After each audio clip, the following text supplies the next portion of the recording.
안녕하세요. 알기 쉬운 벡터 해석 두 번째 시간으로 다 프로덕트에 해당하는 내적에 대해서 알아보도록 하겠습니다.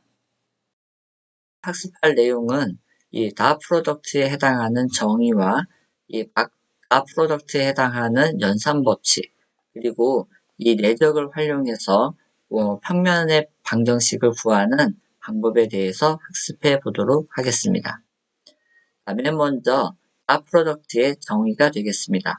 두 벡터 A하고 B가 있을 때 이 다 프로덕트라고 부르는 것은 두 벡터 사이에 바로 다신 점을 찍어서 표현을 하게 됩니다. 그래서 이름이 바로 다 프로덕트가 되겠습니다. 자, 이 두 다 프로덕트에 해당하는 것의 정의는 바로 두 벡터의 크기에다가 두 벡터 사이의 각도를 코사인으로 취한 값으로서 정의가 되게 됩니다. 자, A.B라고 우리가 읽게 되는데요. A 벡터는 바로 크기와 방향으로서 나타낼 수가 있고요. B 벡터도 또한 크기와 방향으로서 나타낼 수가 있습니다. 이때 두 벡터의 크기에 해당하는 것은 그대로 나오게 되겠고요. 이 닷은 바로 두 벡터의 단위 벡터들에게 영향을 주어서 바로 이와 같은 형태가 나타나게 됩니다. 바로 두 단위 벡터 사이의 각도에다가 코사인을 취한 것을 우리가 바로 다 프로덕트의 정의로서 하게 되겠습니다. 이때 해당하는 세타는 0에서 파이까지에 해당하는 값의 범위를 갖게 됩니다. 자, 이렇게를 되었을 때 우리가 다 프로덕트에 해당하는 결과가 맨 마지막으로 나온 결과를 보니까 AB 코사인 세타가 됩니다. 즉 AB 코사인 세타는 바로 크기만을 나타낸 어떤 값으로서 존재를 하기 때문에 이것은 바로 스칼라 양이 되는 것입니다. 그래서 두 벡터의 단위 벡터는 벡터가 아니라 스칼라 양이 된다라고 하는 것을 잊지 말아 주시면 되겠습니다. 이것을 그림으로써 이해를 하게 되면 다음과 같습니다. A 벡터가 이와 같이 있고요. B 벡터가 이렇게 있습니다. 본 교재에서 굵은 선으로 표시가 된 것이 바로 벡터를 표현했다라고 봐주시면 되겠습니다. 이 두 사이에 이루는 각도를 우리가 세타라고 했을 때 이 A.B라고 하는 것은 두 사이에 이루어진 각도의 코사인의 값을 취한 것이 되겠습니다. 자, 만약에 이 세타가 90도가 된다라고 하게 되면 코사인 90도인 코사인 2분의 파이는 바로 0의 값을 갖게 되는 것이죠. 그렇기 때문에 이것이 만약에 서로 90도인 경우에는 바로 A.B에 해당하는 이 값이 코사인 2분의 파이가 0이 되기 때문에 0이 된다는 것을 알 수가 있습니다. 그와 같은 성질을 이용해서 두 벡터의 내적이 0이라면 우리는 그 두 벡터 A, B는 서로 수직하다, 퍼펜디큘러하다는 말이 바로 수직하다는 의미가 되겠습니다. 이것에 해당하는 성질이 굉장히 많이 쓰이기 때문에 여러분들은 이것을 꼭 기억해 주셔야만 합니다. 다시 한번요. 두 벡터의 내적이 0이라면 또 이 각각의 A와 B 벡터가 널 벡터가 아니라면 즉 크기와 방향을 갖고 있는 일반 벡터라고 했을 때는 이 벡터 A는 가 0이라면 내적이 0이라면 두 벡터는 서로 수직이다. 이 관계를 확실하게 알아주시면 되겠습니다. 그리고 이 벡터의 크기를 내적을 통해서도 나타낼 수가 있습니다. 이것은 다음에 연산에 해당하는 내용을 할 때 다시 한번 짚고 넘어가도록 하겠습니다. 자, 그 다음에 중요한 개념이 바로 사형이라는 개념이 되겠습니다. 우리가 어떤 벡터가 B 벡터라는 곳으로 A 벡터의 사형이다라고 하는 개념이 우리가 이렇게 쓰게 되는데요. 이것을 이 그래프를 통해서 이해해 보도록 하겠습니다. 자, A 벡터가 있고요. B 벡터가 이렇게 주어져 있을 때 A 벡터, B 벡터의 수직함 방향, 크기에 해당하는 이 선분을 이렇게 딱 걷습니다. 이때 요만큼에 해당하는 요 크기, 요 길이에 해당하는 만큼이 바로 사형이라고 하는 부분에 해당하게 되겠습니다. 사형이다라고 하는 개념이 뭐냐면 여기에 불빛을 이렇게 비춰본다라고 해봅시다. 그러면 이렇게 불빛을 비치게 되면 A 벡터에 해당하는 그림자가 바로 여기에서부터 여기까지 그리워질 것입니다. 즉 A 벡터가 B 벡터라고 하는 것에 수직한 방향으로서 비춰지게 될 때 B 벡터에 그리운 그림자의 길이라고 생각을 해주시면 되겠습니다. 그래서 요곳에 해당하는 길이를 나타내게 될 때 이것을 구하고자 하는 것이 바로 얼마냐라고 하게 되면 바로 이것에 해당하는 크기가 바로 A가 되겠죠. 그리고 코사인 세타의 정의에 의해서 빗변에서 밑변을 하는 것이 바로 코사인 세타의 정의가 되기 때문에 바로 A 코사인 세타는 요만큼의 길이에 해당하는 것이 됩니다. 이 길이에 해당하는 것이 내적으로서 나타내게 될 때 A 벡터에다가 바로 B 방향으로의 단위 벡터를 내적해 준 것이 이 값으로서 정의가 된다라고 이해해 주시면 되겠습니다. 자, 우리가 앞서 바로 여기에서 바로 보았죠?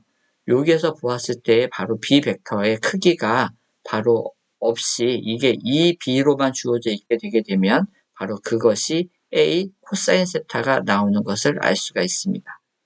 그래서 여기에 해당하는 요 길이 A 코사인 세타는 A 벡터에다가 B 벡터의 단위 벡터를 내적하게 되게 되면 그것이 바로 사형에 해당하는 길이로 나타낼 수가 있다. 이것을 이해해 주시면 되겠습니다. 그래서 우리가 수학으로 영어로 얘기할 때 이렇게 씁니다.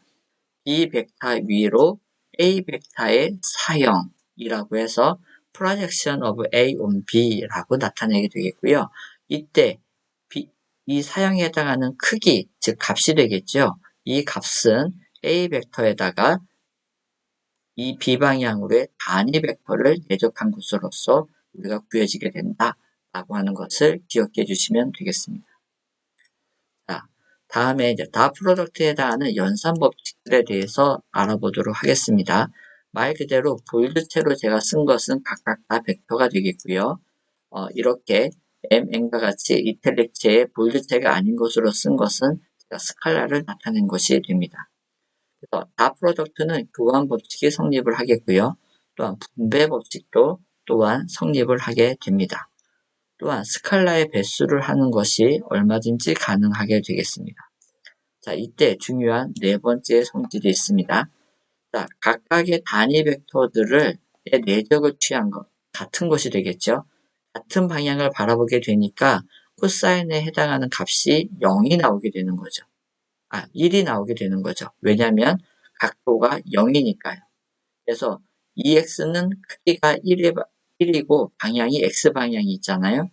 EX도 마찬가지고 방향에 대해서 각도가 0이기 때문에 코사인 0은 바로 1이 나오게 됩니다. 그래서 값이 1이 나오게 되는 것이죠. 자, 그래서 각각 EY 한 것도 1, EZ 한 것도 값이 1이 나온다는 것을 알 수가 있고요. 다음에 단위 벡터가 서로 다른 것, EX와 EY 이렇게 하는 것은 바로 각도가 90도의 차이가 나겠죠. 왜냐하면 직교 좌표계이기 때문에 그렇습니다. 직교 좌표계이기 때문에 EX와 EY는 각도가 90도의 차이가 나기 때문에 그 내적한 값이 바로 0이 되는 것입니다. EY.EZ도 마찬가지고요. EZ.EX도 마찬가지가 되겠습니다. 또한 일본의 성질에 의해서 EX.EZ라고 써도 무방하고 똑같은 의미를 갖게 된다는 것을 아실 수가 있겠습니다. 자, 이제 두 벡터의 내적에 대해서 한번 그 벡터의 그 표현을 가지고서 알아보게 되겠는데요. A 벡터를 우리가 A1EX 더하기 A2EY 더하기 A3EZ로 쓸 수가 있었습니다. 마찬가지로 B 벡터도 또한 B1EX 더하기 B2EY 더하기 B2EZ로 나타낼 수가 있습니다. 이랬을 때 두 벡터의 내적이다라고 하는 것은 각각을 다 곱해주는 것이 되는 것입니다. 자, 이렇게 되었을 때 바로 단위 벡터에 주목을 하셔야 하겠습니다. 이 벡터 내적 이 벡터는 1이기 때문에 각각의 A1, B1에 해당하는 값이 나오게 되죠. 근데 A1EX를 여기 B2 EY에다가 내접을 하게 되면 EX, EY는 수직이기 때문에 0의 값을 갖고요. EZ.EXEZ도 또한 수직이기 때문에 0의 값을 갖게 됩니다. 그래서 A1EX를 B 벡터에 내접을 했을 때는 오로지 A1, B1만을 얻어낼 수가 있다라고 하는 것을 확인해 주실 수가 있습니다. 마찬가지 방법으로 A2EY를 B 벡터에 내접을 하게 되게 되면 EY.EY인 요 텀만 살아남게 됩니다. 그래서 A2, B2가 얻어지게 되겠습니다. 그리고 A3EZ도 마찬가지로 하게 되면 EZ.EZ만 살아남기 때문에 여기가 A3, B3가 되는 것입니다.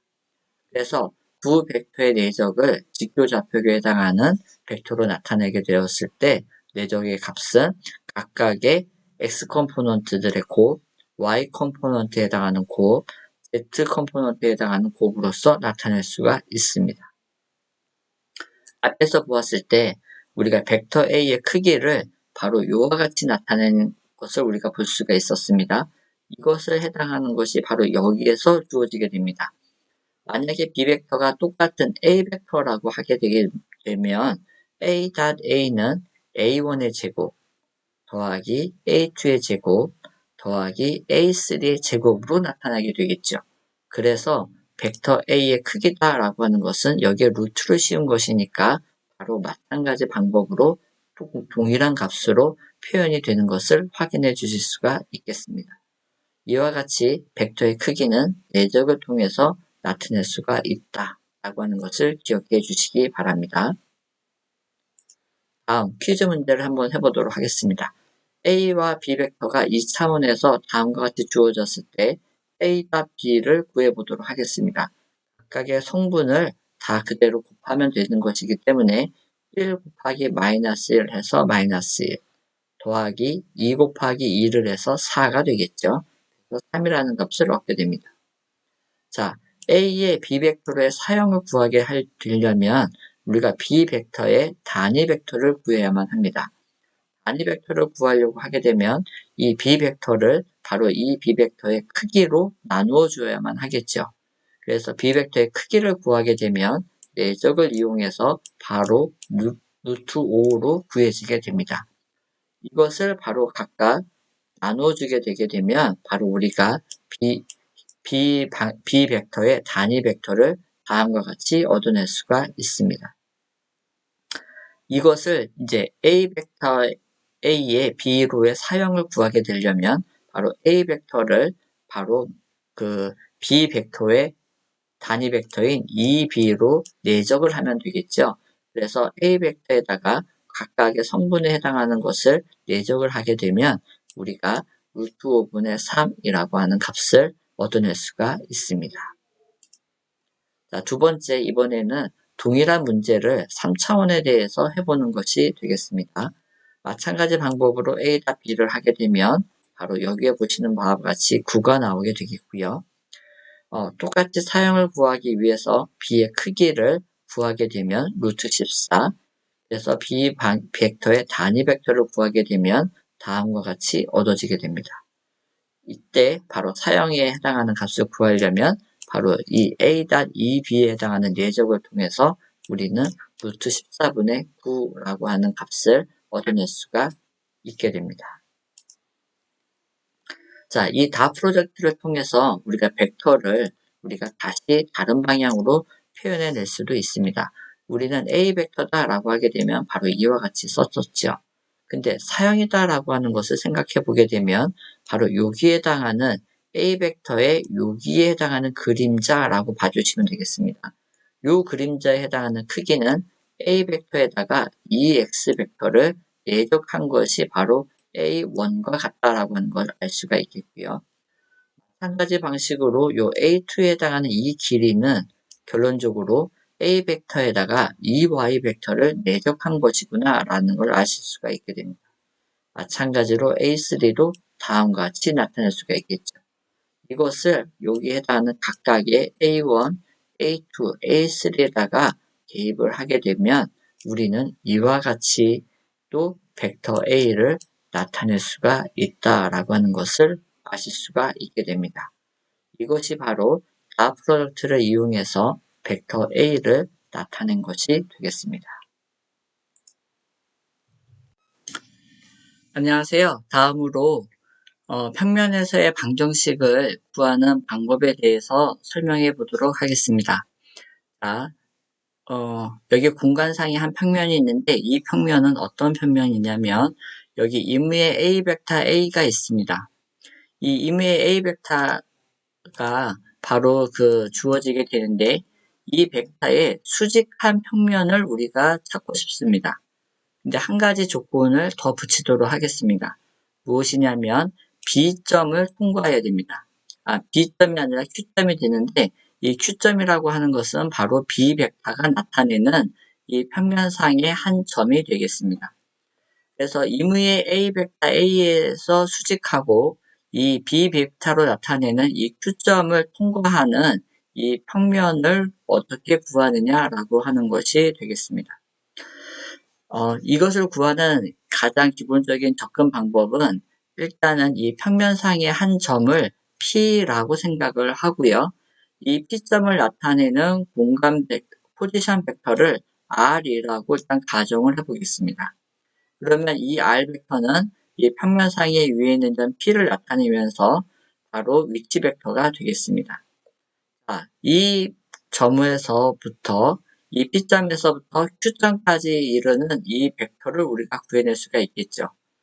그래서 이 선분 PQ에 해당하는 이 바로 벡터를 어떻게 구하냐면 바로 B 벡터 빼기 R 벡터를 하게 되면 P점을 시작으로 하는 Q점에 이르는 벡터, 요 빨간색으로 되어져 있는 이 벡터를 얻어낼 수가 있겠습니다. 이 벡터를 우리가 구하게 되면 바로 B-R 벡터로 주어질 수가 있겠죠. 자, 그 다음에 바로 이 선분 PQ, 요 빨간색인 선과 이 A 벡터하고는 어떤 관계에 있냐면은 바로 수직인 관계에 있습니다. 이것이 수직인 관계에 있기 때문에 우리가 아이디어를 생각해 내셔야 됩니다. 바로 두 벡터의 내적을 하게 되면 그것이 0을 만족한다라고 하는 것을 기억해 내셔야만 합니다. 자, 그래서 우리는 A 벡터와 B-R 벡터의 내적이 0이다라고 하는 조건을 알게 되겠고요. 이것으로부터 우리가 A.B가 여기에 쓰여져 있게 되겠고요. A.R을 우변으로 넘겨서 하게 되면 이렇게 쓰여질 수가 있겠습니다. 즉 A.R은 A.B라고 하는 하나의 관계식이 만들어지게 되고 바로 이것이 여기에서 말하는 문제에서 요구하는 A 벡터의 수직하고 B를 통과하는 평면의 방정식을 구하는 바로 방정식이 되겠습니다. 그러면 이것을 가지고 어떻게 실제적으로 구하는지 한번 연습을 해보도록 하겠습니다. A점에 해당하는 A 벡터가 1, 2, 2로 주어져 있습니다. 그래서 공간상에서의 1, 2, 2 방향으로 있는 어느 하나의 벡터가 되겠고요. B점은 뭐냐면 바로 -1, 2, 3이라고 하는 점이 되겠습니다. 자, 그래서 A 벡터에 수직하면서 B를 통과하는 이러한 평면의 방정식을 구하고자 하는데요. 이것을 구하고자 할 때 첫 번째는 바로 포지션 벡터, 이 평면상에서 존재하는 한 점, P점을 만족하는 포지션 벡터를 R이라고 했을 때 우리가 PQ에 해당하는 선분 B-R을 구해낼 수가 있었죠. 앞에서 구했었던 A.R은 A.B라고 하는 이 평면의 방정식에 해당하는 이 식을 그대로 이용을 하게 됩니다. 그래서 A.R이라고 하는 것은 R 벡터가 XEX 더하기 YEY 더하기 ZEZ이기 때문에 각각의 컴포넌트가 바로 R 벡터는 X, Y, Z가 되는 것이죠. 그래서 A.R을 하게 되면 여기에다가 X를 곱해서 X, 2 곱하기 Y를 해서 더하기 2Y, 2 곱하기 Z를 해서 더하기 2Z인 A.R이 얻어지게 되겠습니다. 다음 A.B에 해당하는 것은 이 두 벡터의 내적 값이기 때문에 각각 성분에 대해서 해주게 되면 마이너스 1 더하기 4 더하기 6 해서 9를 만족하게 됩니다. 그래서 이 A.R에 해당하는 x 플러스 2y 더하기 2z는 9라고 하는 바로 평면의 식을 얻게 되고요. 이것이 바로 문제에서 요구하는 바로 이것을 만족하는 방정식이 되겠습니다. 자, 두 번째, 원점에서 평면까지의 최단 거리를 구하시오 라고 되어져 있습니다. 언뜻 보면 굉장히 어려운 문제 같은데 가만히 잘 생각을 해보면요. 바로 A 벡터가 쭉 있는데 이 평면의 방정식에서 최단거리는 바로 이 거리를 얘기하고 있습니다. 자, 이 거리를 얘기를 하게 되겠고요. 이 거리라고 하는 것은 B 벡터에서 평면이기 때문에 바로 사형에 해당하는 값이 되겠습니다. 그래서 B 벡터가 A 벡터로의 사형을 하게 되면 바로 여기에 해당하는 거리 값을 우리가 얻어낼 수가 있겠죠. 바로 이것이 바로 기하학적인 의미로 여러분들이 해석을 하실 수가 있습니다. 자, 그렇다면 이 평면까지의 거리는 B 벡터의 A 벡터로의 사형에 해당하는 것이기 때문에 바로 이와 같이 우리는 얻어낼 수 있다라고 하는 걸 알 수가 있겠죠. 즉 B.EA가 되겠고요. EA라고 하는 것은 바로 A 벡터의 단위 벡터에 해당하는 것이 되겠습니다. 자, 그러면 A 벡터의 단위 벡터를 구해야만 합니다. 이 A 벡터의 단위 벡터는 바로 A 그 크기를 먼저 구해야 되겠죠. 그래서 절대값 A 벡터에 해당하는 크기를 구하게 되면 바로 루트 1의 제곱 더하기 또 2의 제곱 더하기 또 2의 제곱을 한 결과 이 값은 3이 됨을 아실 수가 있습니다. 그래서 이 크기에 해당하는 것으로서 여기를 다 나누어주게 되면 바로 이와 같이 우리가 2a에 해당하는 단위 벡터를 구해낼 수가 있게 됩니다. 그래서 3분의 2x 더하기 3분의 2y 더하기 3분의 2z를 알 수가 있겠고요. 이제 2a 벡터를 b 벡터하고 내적을 하게 하면 됩니다. 그래서 b.2a는 각각의 성분, x방향의 성분이 여기가 3분의 1이고 여기가 마이너스 1이기 때문에 마이너스 3분의 1이 얻어졌고요. 2 곱하기 3분의 4를 해서 3분의 4가 얻어졌습니다. 또 3 곱하기 3분의 2를 해서 3분의 6이 얻어졌습니다. 이것을 다 더하게 되면 3분의 9가 나오기 때문에 그 거리가 3이 됨을 우리가 아실 수가 있습니다. 그래서 바로 이와 같이 원점에서 이 평면에 의해 A 벡터의 수직한 평면에 이르는 최단 거리가 바로 사형에 해당하는 거리로서 우리가 구해낼 수 있다는 아이디어를 바로 잘 알아주시고요. 이 사형이라고 하는 개념이 굉장히 폭넓게 여러 문제에 적용될 수 있다라고 하는 것을 이해하실 수가 있을 것입니다. 이것으로 해서 두 번째 강좌인 벡터의 내적에 대해서 알아보았습니다. 여러분들께서 빠른 잘 한번 스피드로 리마인드를 해보게 되면 벡터의 정의를 분명히 이해해 주시면 되겠고요. 내적을 한 것은 반드시 스칼라에 해당하는 것을 값을 갖는다. 꼭 잊지 말아 주시면 되겠고요. 두 벡터의 내적에 해당하는 값이 0이라는 값을 갖는다라고 하게 되면 두 벡터 A하고 B는 반드시 수직하다. 이 수직이라는 개념을 활용을 해가지고 굉장히 많은 문제들을 해결해낼 수가 있습니다. 이것을 꼭 기억해 주시면 되겠고요. 벡터 A의 크기를 나타낼 때 우리는 바로 내적을 이용해서 하게 됩니다. 그래서 이 원리를 꼭 이해해 주시면 됩니다. 단순히 2차원, 3차원의 문제가 아니라 n차원에 해당하는 이런 공간에서도 우리는 당연히 이와 같은 공식을 이용하게 됩니다. 그랬을 때 바로 내적에 해당하는 이 개념이 중요하게 전달이 되기 때문에 꼭 기억을 해주셨으면 좋겠습니다. 마지막으로 프로젝션 사형입니다. 그래서 B 벡터로 A 벡터의 사형이라고 하는 것은 A 벡터에다가 B 벡터의 B 벡터의 단위 벡터를 내적한 것과 같다.